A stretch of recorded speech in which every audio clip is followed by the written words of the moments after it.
Ensayo sobre la ceguera, de José Saramago. Al ofrecerse para ayudar al ciego, el hombre que luego robó el coche no tenía en aquel preciso momento ninguna intención malévola. Muy al contrario, lo que hizo no fue más que obedecer a aquellos sentimientos de generosidad y altruismo que son, como todo el mundo sabe, dos de las mejores características del género humano que pueden hallarse incluso en delincuentes más empedernidos que este. Simple ladronzuelo de automóviles sin esperanza de ascenso en su carrera, explotado por los verdaderos amos del negocio, que son los que se aprovechan de las necesidades de quien es pobre. A fin de cuentas, no es tan grande la diferencia entre ayudar a un ciego para robarle luego y cuidar a un viejo caduco y baboso con el ojo puesto en la herencia.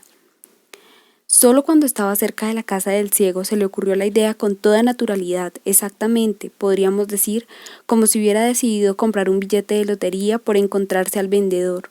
No tuvo ningún presentimiento, compró el billete para ver qué pasaba, conforme de antemano con lo que la voluble fortuna le trajese, algo o nada.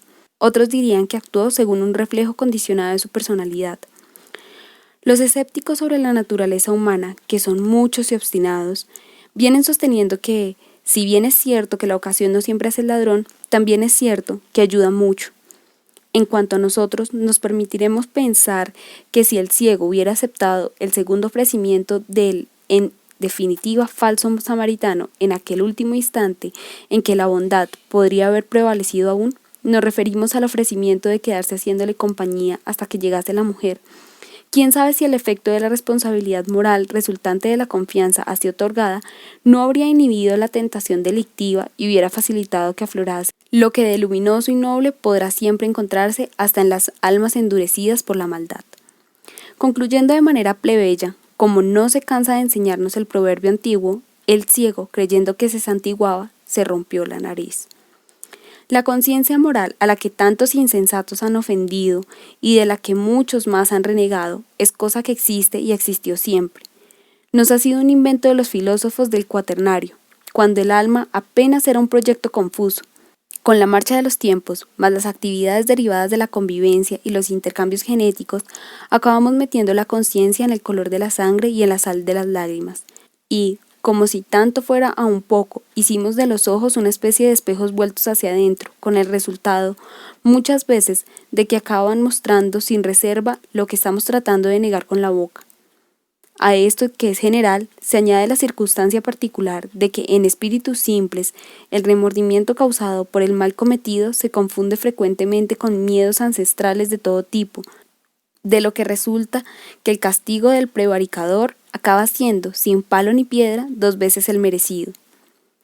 No será posible, pues, en este caso, deslindar que parte de los miedos y que parte de la conciencia abatida empezaron a conturbar al ladrón en cuanto puso el coche en marcha.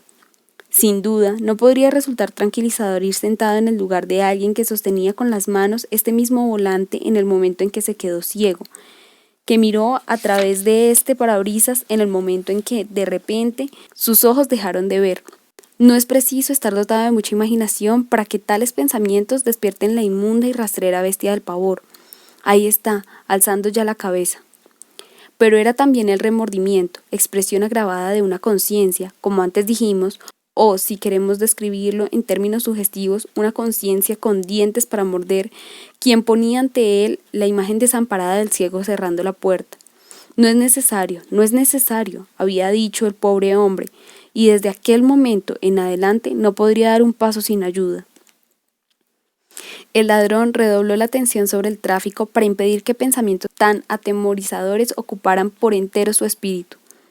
Sabía bien que no debía permitirse el menor error, la mínima distracción. La policía andaba por allí, bastaba que algún guardia lo mandara parar, a ver la documentación del coche, el carnet, y otra vez a la cárcel, la dureza de la vida. Ponía el mayor cuidado en obedecer los semáforos, nunca pasarse el rojo, respetar el amarillo, esperar con paciencia hasta que aparezca el verde. A cierta altura se dio cuenta de que estaba empezando a mirar las luces de forma obsesiva.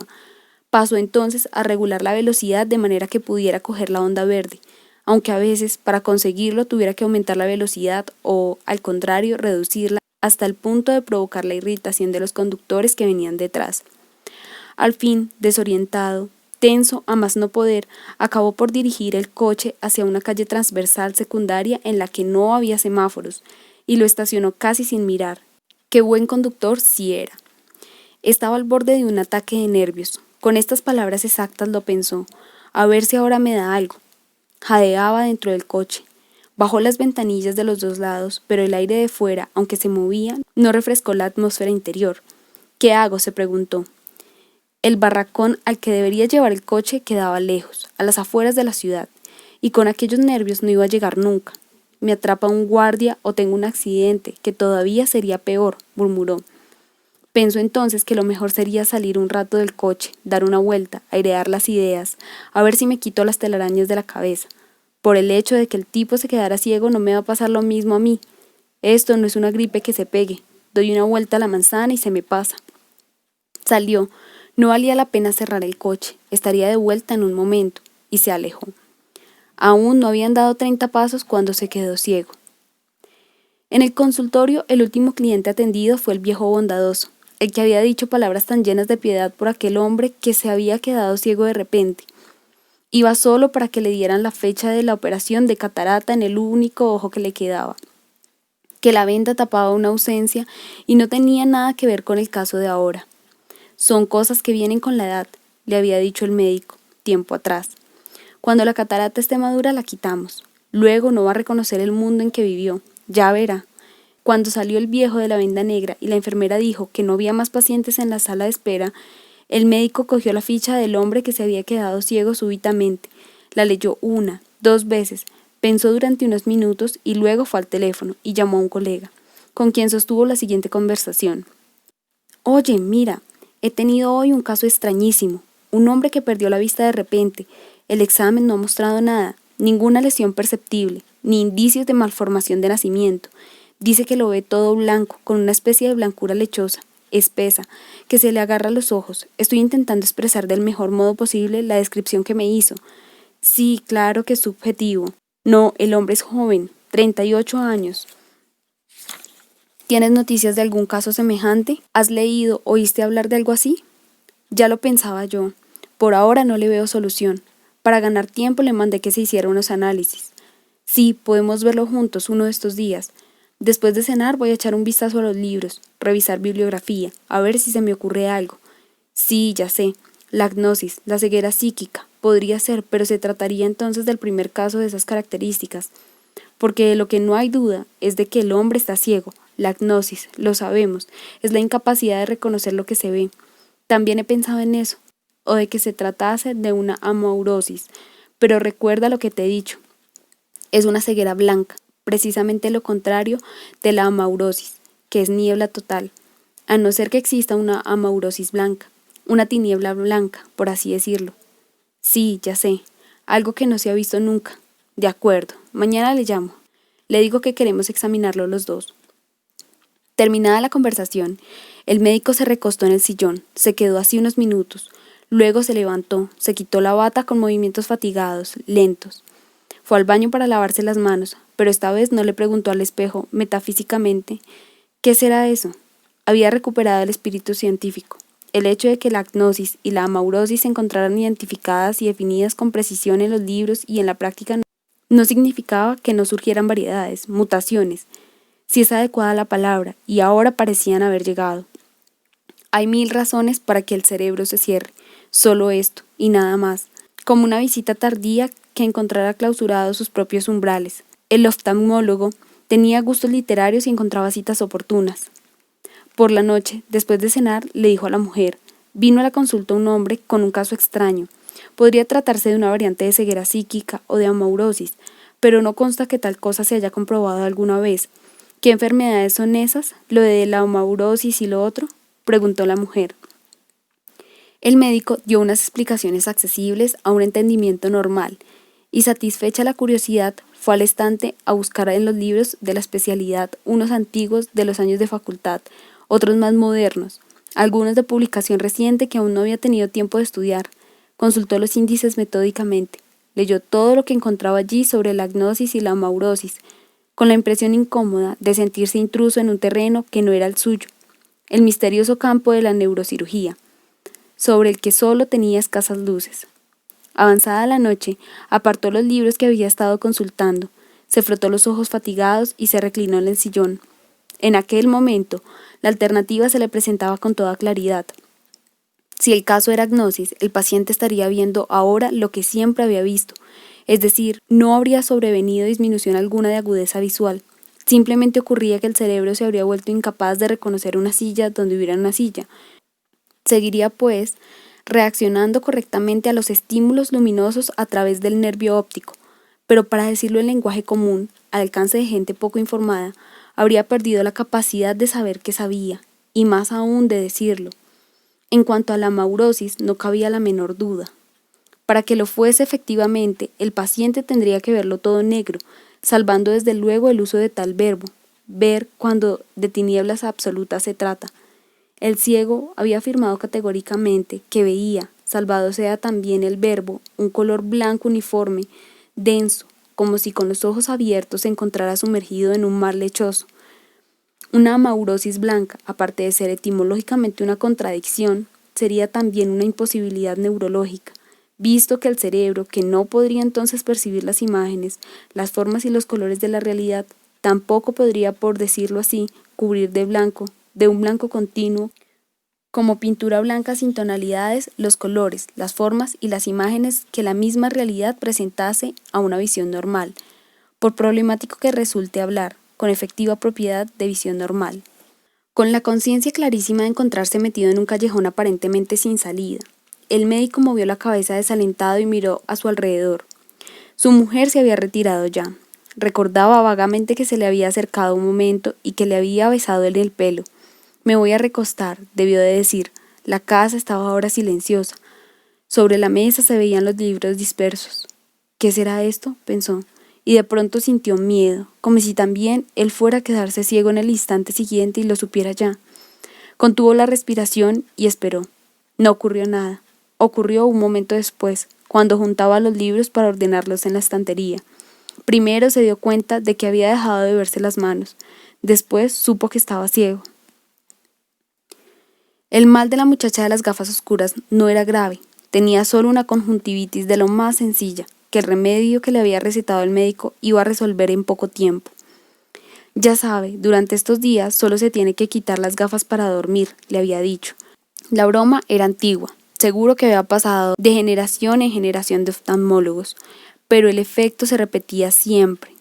El médico sonreía al decirlo, sonreía al paciente al oírlo, y en este caso valía la pena, pues la muchacha tenía bonitos dientes y sabía cómo mostrarlos.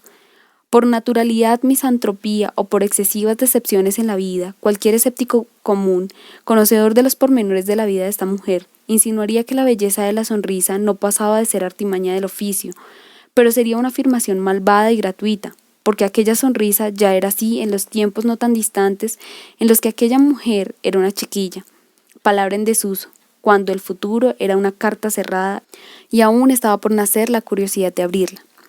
Simplificando, pues, se podría incluir a esta mujer en la categoría de las llamadas prostitutas, pero la complejidad del entramado de relaciones sociales, tanto diurnas como nocturnas, tanto verticales como horizontales, de la época aquí descrita, aconseja moderar cualquier tendencia a los juicios perentorios, definitivos, manía de la que, por exagerada suficiencia, nunca conseguiremos librarnos. Aunque sea evidente lo mucho que de nube hay en Juno, no es lícito obstinarse en confundir con una diosa griega lo que no pasa de ser una vulgar masa de gotas de agua flotando en la atmósfera. Sin duda, esta mujer va a la cama a cambio de dinero, lo que permitiría probablemente, y sin más consideraciones, clasificarla como prostituta. Pero siendo cierto que solo va cuando quiere y con quien ella quiere, no es desdeñable la probabilidad de que tal diferencia de derecho deba determinar cautelarmente su exclusión del gremio, entendido como un todo. Ella tiene, como la gente normal, una profesión, y también como la gente normal aprovecha las horas que le quedan libres para dar algunas alegrías al cuerpo y suficientes satisfacciones a sus necesidades, tanto a las particulares como a las generales. Si no se pretende reducirla a una definición primaria, lo que en definitiva debería decirse de ella, en sentido lato, es que vive como le apetece, y además saca de ello todo el placer que puede. Se había hecho de noche cuando salió del consultorio. No se quitó las gafas. La iluminación de las calles le molestaba, especialmente la de los anuncios. Entró en una enfermería a comprar el colirio que el médico le había recetado. Decidió no darse por aludida cuando el dependiente dijo que es injusto que ciertos ojos anden cubiertos por cristales oscuros, observación que, aparte de impertinente en sí misma, y además expresada por un mancebo de Bótica, imaginen, venía a contrariar su convicción de que las gafas oscuras le daban un aire embriagador y misterioso capaz de provocar el interés de los hombres que pasaban y eventualmente corresponderles, de no darse hoy la circunstancia de que alguien la está esperando, una cita que promete mucho, tanto en lo referente a satisfacciones materiales como a satisfacciones de otro tipo. El hombre con quien iba a verse era un conocido. No le importó que ella le dijera que no podría quitarse las gafas oscuras, aunque el médico no le había dado aún orden al respecto. El caso es que al hombre hasta le hizo gracia. Era una novedad. A la salida de la farmacia, la muchacha llamó un taxi, dio el nombre de un hotel.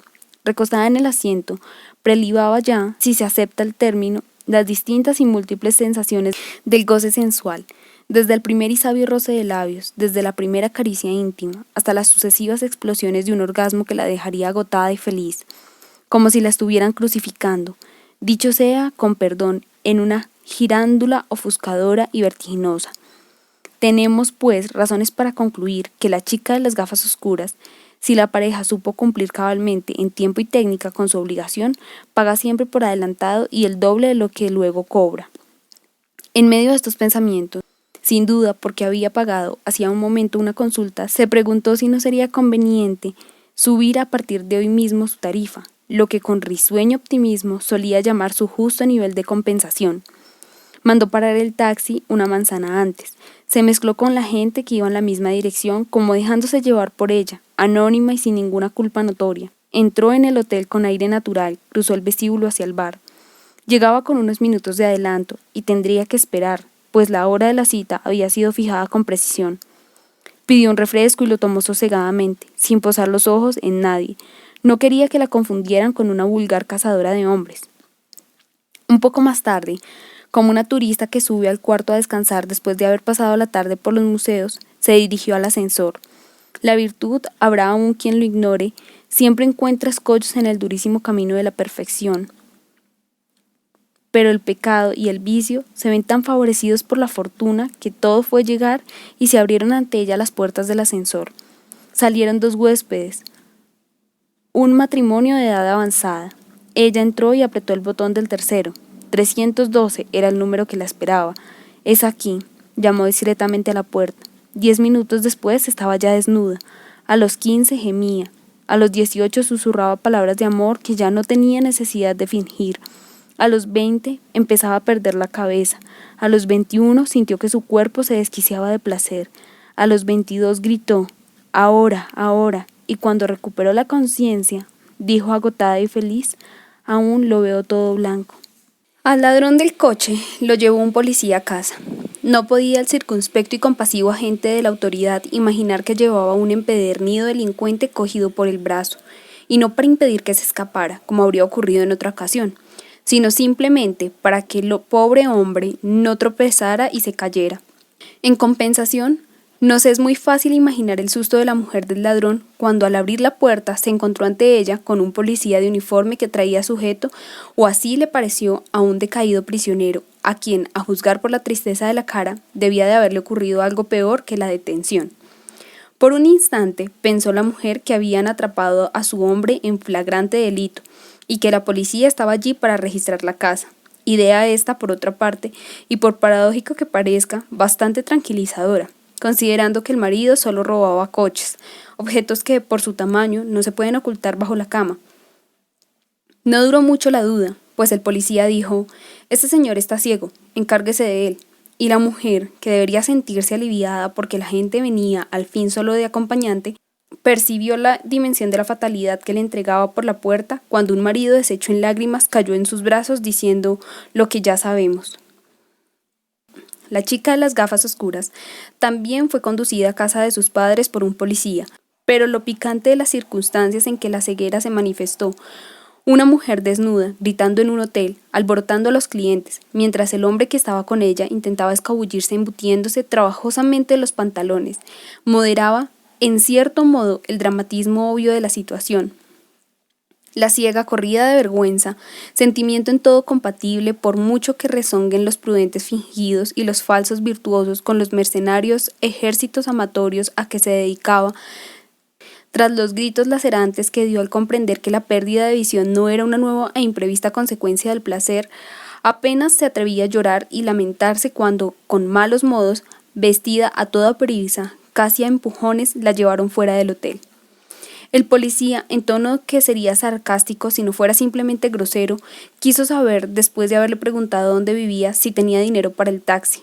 En estos casos, el Estado no paga, advirtió, procedimiento al que, anotémoslo al margen, no se le puede negar cierta lógica, dado que esas personas pertenecen al número de las que no pagan impuestos sobre el rendimiento de sus inmorales réditos. Ella afirmó con la cabeza, pero estando ciega como estaba, pensó que quizá el policía no había visto su gesto y murmuró: «Sí, tengo». Y para sí añadió: «Y ojalá no lo tuviera», palabras que nos parecerán fuera de lugar, pero que si atendemos a las circunvoluciones del espíritu humano, donde no existen caminos cortos y rectos, acaban esas palabras por resultar absolutamente claras. Lo que quiso decir es que había sido castigada por su mal comportamiento, por su inmoralidad, en una palabra. Le dijo a su madre que no iría a cenar y ahora resulta que iba a llegar muy a tiempo, antes incluso que el padre. Diferente fue lo que pasó con el oculista, no solo porque estaba en casa cuando le atacó la ceguera, sino porque, siendo médico, no iba a entregarse sin más a la desesperación, como hacen aquellos que de su cuerpo solo saben cuando les duele. Hasta en una situación como esta, angustiado, teniendo por delante una noche de ansiedad, fue aún capaz de recordar lo que Homero escribió en la Ilíada, poema de la muerte y el sufrimiento sobre cualquier otro.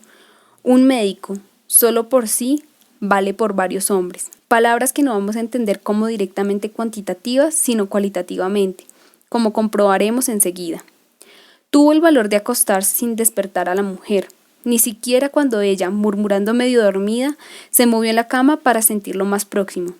Horas y horas despierto, lo poco que consiguió dormir fue por puro agotamiento. Deseaba que no terminara la noche para no tener que anunciar él, cuyo oficio era curar los males de los ojos ajenos: «Estoy ciego». Pero al mismo tiempo quería que llegase rápidamente la luz del día. Con estas exactas palabras lo pensó, la luz del día, sabiendo que no iba a verla. Realmente un oftalmólogo ciego no serviría para mucho, pero tenía que informar a las autoridades sanitarias, avisar de lo que podría estar convirtiéndose en una catástrofe nacional, nada más y nada menos que un tipo de ceguera desconocido hasta ahora, con todo el aspecto de ser muy contagioso, y que por lo visto se manifestaba sin previa existencia de patologías anteriores de carácter inflamatorio, infeccioso o degenerativo, como pudo comprobar en el ciego que había ido a verle al consultorio, o como en su mismo caso se confirmaría una miopía leve, un leve astigmatismo, todo tan ligero que de momento había decidido no usar lentes correctoras, ojos que habían dejado de ver, ojos que estaban totalmente ciegos, pero que se encontraban en perfecto estado, sin la menor lesión, reciente o antigua, de origen o adquirida.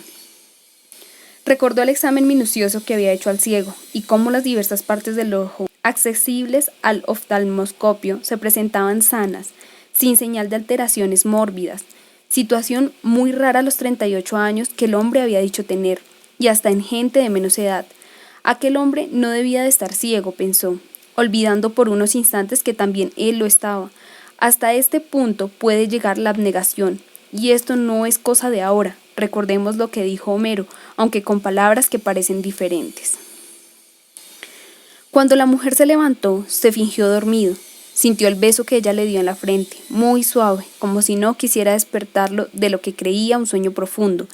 Quizá había pensado: pobrecillo, se acostó tarde, estudiando aquel extraordinario caso del infeliz hombre ciego. Solo, como si se fuera apoderando de él lentamente una nube espesa que le cargase sobre el pecho y le entrase por las narices cegándolo por dentro, el médico dejó brotar un gemido breve. Permitió que 2 lágrimas, serán blancas, pensó, le inundaran los ojos y se derramarán por las mejillas, a un lado y a otro de la cara. Ahora comprendía el miedo de sus pacientes cuando le decían: Doctor, me parece que estoy perdiendo la vista. Llegaban hasta el dormitorio los pequeños ruidos domésticos. No tardaría la mujer acercarse a ver si seguía durmiendo. Era ya casi la hora de salir para el hospital. Se levantó con cuidado, a tientas buscó y se puso el batín. Entró en el cuarto de baño, orinó. Luego se volvió hacia donde sabía que estaba el espejo. Esta vez no preguntó, ¿qué será esto? No dijo, hay 1000 razones para que el cerebro humano se cierre. Solo extendió las manos hasta tocar el vidrio. Sabía que su imagen estaba allí, mirándolo. La imagen lo veía a él. Él no veía la imagen. Oyó que la mujer entraba en el cuarto. «Ah, estás ya levantado», dijo, y él respondió, «Sí». Luego la sintió a su lado. «Buenos días, amor». Se saludaban aún con palabras de cariño después de tantos años de casados, y entonces él dijo, como si los dos estuvieran representando un papel y esta fuera la señal para que iniciara su frase. «Creo que no van a ser muy buenos. Tengo algo en la vista». Ella solo prestó atención a la última parte de la frase. «Déjame ver», pidió. Le examinó los ojos con atención. «No veo nada». La frase estaba evidentemente cambiada. No correspondía al papel de la mujer. Era él quien tenía que pronunciarla, pero la dijo sencillamente así. «No veo». Y añadió, «Supongo que el enfermo de ayer me ha contagiado su mal». Con el tiempo y la intimidad, las mujeres de los médicos acababan también por entender algo de medicina, y ésta, tan próxima en todo a su marido, había aprendido lo bastante para saber que la ceguera no se pega solo porque un ciego mire a alguien que no lo es. La ceguera es una cuestión privada entre la persona y los ojos con que nació. En todo caso, un médico tiene la obligación de saber lo que dice.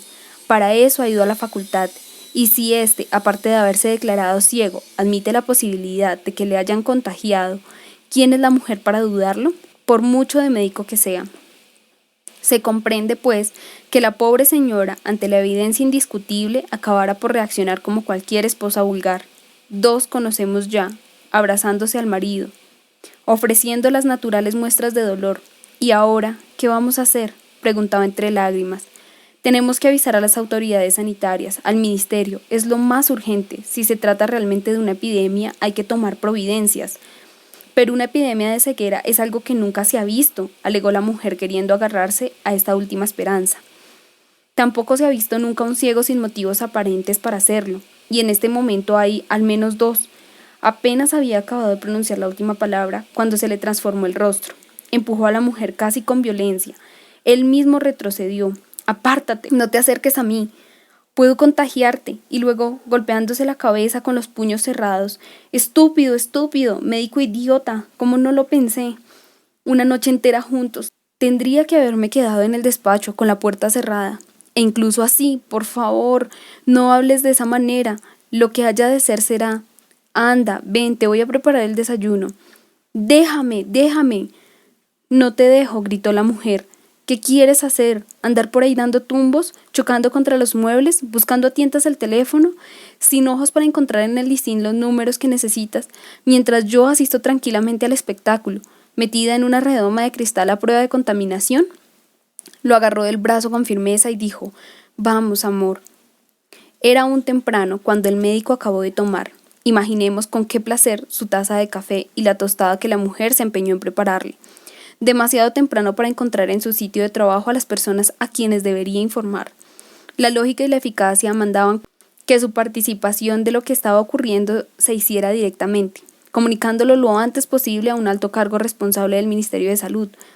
Pero no tardó en cambiar de idea cuando se dio cuenta de que presentarse solo como un médico que tenía una información importante y urgente que comunicar no era suficiente para convencer al funcionario medio con quien, por fin, después de muchos ruegos, la telefonista condescendió a ponerlo en contacto. El hombre quiso saber de qué se trataba antes de pasarlo a su superior inmediato, y estaba claro que con cualquier médico con sentido de la responsabilidad no iba a ponerse a anunciar la aparición de una epidemia de ceguera al primer subalterno que se le pusiera delante. El pánico sería inmediato. Respondía desde el otro lado el funcionario. «¿Me dice usted que es médico? Si quiere que le diga que le creo, sí, le creo. Pero yo tengo órdenes, o me dice de qué se trata o cuelgo. Es un asunto confidencial. Los asuntos confidenciales no se tratan por teléfono. Será mejor que venga aquí personalmente». «No puedo salir de casa». «¿Quiere decir que está enfermo?». Sí, estoy enfermo, dijo el ciego tras una breve vacilación. En ese caso, lo que tiene que hacer es llamar al médico, a un médico auténtico, replicó el funcionario, y muy satisfecho de su ingenio, colgó el teléfono. El médico recibió aquella insolencia como una bofetada. Solo pasados unos minutos tuvo serenidad suficiente para contar a la mujer la grosería con que le habían tratado. Después, como si acabase de descubrir algo que estuviera obligado a saber desde mucho tiempo antes, murmuró triste: de esa masa estamos hechos, mitad de indiferencia y mitad ruindad. Iba a preguntar vacilante: ¿y ahora qué hago?, cuando comprendió que había estado perdiendo el tiempo, que la única forma de hacer llegar la información a donde convenía y por vía segura sería hablar con el director de su propio servicio hospitalario, de médico a médico, sin burócratas por medio, y que él se encargase luego de poner en marcha el maldito engranaje oficial. La mujer marcó el número, lo sabía de memoria. El médico se identificó cuando se pusieron al teléfono. Luego dijo rápidamente: bien, gracias. Sin duda la telefonista le había preguntado: ¿cómo está, doctor? Es lo que decimos cuando no queremos mostrar nuestra debilidad. Decimos bien, aunque nos estemos muriendo. A esto le llama el vulgo hacer de tripas corazón, fenómeno de conversión visceral que solo en la especie humana ha sido observado. Cuando el director atendió el teléfono: hola, ¿qué hay? ¿Qué pasa? El médico le preguntó si estaba solo, si no había nadie cerca que pudiera oír. De la telefonista nada había que temer. Tenía más cosas que hacer que escuchar conversaciones sobre oftalmopatías. A ella solo le interesaba la ginecología. El relato del médico fue breve pero completo, sin rodeos, sin palabras de más, sin redundancias, y hecho con una sequedad clínica que, teniendo en cuenta la situación, incluso sorprendió al director. ¿Pero realmente está usted ciego?, preguntó. Totalmente ciego.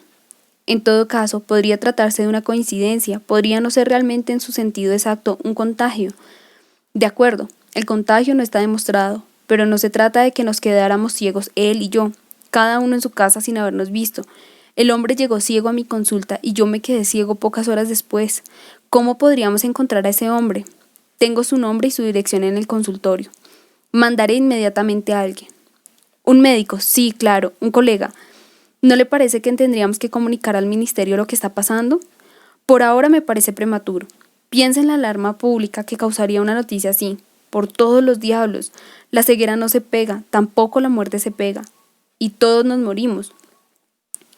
Bien, quédese en casa mientras trato el caso. Luego lo mandaré a buscar, quiero observarlo. Recuerde que estoy ciego por haber observado a un ciego. No hay seguridad de eso. Hay al menos una buena presunción de causa a efecto. Sin duda, no obstante, es aún demasiado pronto para sacar conclusiones. 2 casos aislados no tienen significación estadística, salvo si somos ya más de 2. Comprendo su estado de ánimo, pero tenemos que defendernos de pesimismos que podrían resultar infundados. Gracias. Volveremos a hablar. Hasta luego. Media hora después, el médico torpemente y con ayuda de la mujer había acabado de afeitarse. Sonó el teléfono. Era otra vez el director del servicio oftalmológico, pero la voz ahora sonaba distinta. Tenemos aquí a un niño que también se ha quedado ciego de repente. Lo ve todo blanco. La madre dice que estuvo ayer con él en su consultorio. Supongo que es un niño que sufre estrabismo divergente del ojo izquierdo. Sí, no hay duda. Es él. Empiezo a estar preocupado. La situación es realmente seria. ¿El ministerio? Sí, claro. Voy a hablar inmediatamente con la dirección. Pasadas unas 3 horas, cuando el médico y su mujer estaban comiendo en silencio, él, tanteando con el tenedor las tajaditas de carne que ella le había cortado, volvió a sonar el teléfono. La mujer lo atendió, volvió inmediatamente. Tienes que ir tú, es del ministerio. Le ayudó a levantarse, lo condujo hasta el despacho y le dio el auricular. La conversación fue rápida. El ministerio quería saber la identidad de los pacientes que habían estado el día anterior en su consultorio. El médico respondió que en sus respectivas fichas clínicas figuraban todos los elementos de identificación: el nombre, la edad, el estado civil, la profesión, el domicilio, y terminó declarándose dispuesto a acompañar a la persona o personas que fuesen a recogerlos. Del otro lado, el tono fue cortante. No lo necesitamos. El teléfono cambió de mano. La voz que salió de él era diferente. Buenas tardes. Habla el ministro. En nombre del gobierno le agradezco su celo. Estoy seguro de que gracias a la rapidez con que usted ha actuado, vamos a poder circunscribir y controlar la situación. Entretanto, haga el favor de permanecer en su casa. Las palabras finales fueron pronunciadas con expresión formalmente cortés, pero no dejaban la menor duda sobre el hecho de que eran una orden. El médico respondió: sí, señor ministro, pero ya habían colgado. Pocos minutos después, otra voz al teléfono. Era el director clínico del hospital, nervioso, hablando atropelladamente. Ahora mismo acabo de recibir la información de la policía de que hay 2 casos más de ceguera fulminante. ¿Policías? No, un hombre y una mujer. A él lo encontraron en la calle, gritando que estaba ciego, y ella estaba en un hotel cuando perdió la vista. Una historia de cama, según parece. Es necesario averiguar si se trata también de enfermos míos. ¿Sabe cómo se llaman? No me lo han dicho. Del ministerio han hablado ya conmigo. Van a ir al consultorio a recoger las fichas. ¿Qué situación? Dígamelo a mí. El médico colgó el teléfono, se llevó las manos a los ojos. Allí las dejó como si quisiera defenderlos de males peores. Al fin exclamó sordamente: «¡Qué cansado estoy!». «Duerme un poco, te llevaré hasta la cama», dijo la mujer. «No vale la pena, no podría dormir. Además, todavía no se ha acabado el día. Algo más va a ocurrir». Eran casi las 6 cuando sonó el teléfono por última vez. El médico estaba sentado al lado, levantó el auricular. «Sí, soy yo», dijo. Escuchó con atención lo que le estaban diciendo, y solo hizo un leve movimiento de cabeza antes de colgar. «¿Quién era?», preguntó la mujer. «Del ministerio. Viene una ambulancia a buscarme dentro de media hora». «¿Eso era lo que esperabas que ocurriera?». «Más o menos, sí». «¿A dónde te llevan?». «No lo sé, supongo que a un hospital». «Te voy a preparar la maleta, algo de ropa». «No es un viaje». «No sabemos qué es». Lo llevó con cuidado hasta el dormitorio, lo hizo sentarse en la cama. «Quédate ahí tranquilo, yo me encargo de todo». La oyó moverse de un lado a otro, abrir y cerrar cajones, armarios, sacar ropa y luego ordenarla en la maleta colocada en el suelo. Pero lo que él no pudo ver es que aparte de su propia ropa había metido unas cuantas faldas y blusas. Ropa interior, un vestido, unos zapatos que solo podían ser de mujer. Pensó vagamente que no iba a necesitar tantas cosas, pero se calló porque no era el momento de hablar de insignificancias. Se oyó el restallido de las cerraduras. Luego la mujer dijo: «Bueno, ya puede venir la ambulancia». Llevó la maleta al vestíbulo, la dejó junto a la puerta, rechazando la ayuda del marido que decía: «Déjame ayudarte, eso puedo hacerlo yo. No estoy tan inválido». Luego se sentaron en el sofá de la sala, esperando. Tenían las manos cogidas, y él dijo: «No sé cuánto tiempo vamos a tener que estar separados», y ella respondió: «No te preocupes». Esperaron casi una hora. Cuando sonó el timbre de la puerta, ella se levantó y fue a abrir. Pero en el descansillo no había nadie. Descolgó el interfono. «Muy bien, ahora baja», respondió. Se volvió hacia el marido y le dijo: «¿Qué esperan ahí abajo? Tienen orden expresa de no subir. Por lo visto, en el ministerio están realmente asustados. Vamos». Tomaron el ascensor. Ella ayudó al marido a bajar los últimos escalones, luego a entrar en la ambulancia. Volvió al portal a buscar la maleta, la alzó ella sola y la empujó hacia adentro. Después subió a la ambulancia y se sentó al lado del marido. El conductor protestó desde el asiento delantero: «Solo puedo llevarlo a él, son las órdenes que tengo». «Tiene usted que salir». La mujer respondió con calma: «Tiene que llevarme también a mí, acabo de quedarme ciega».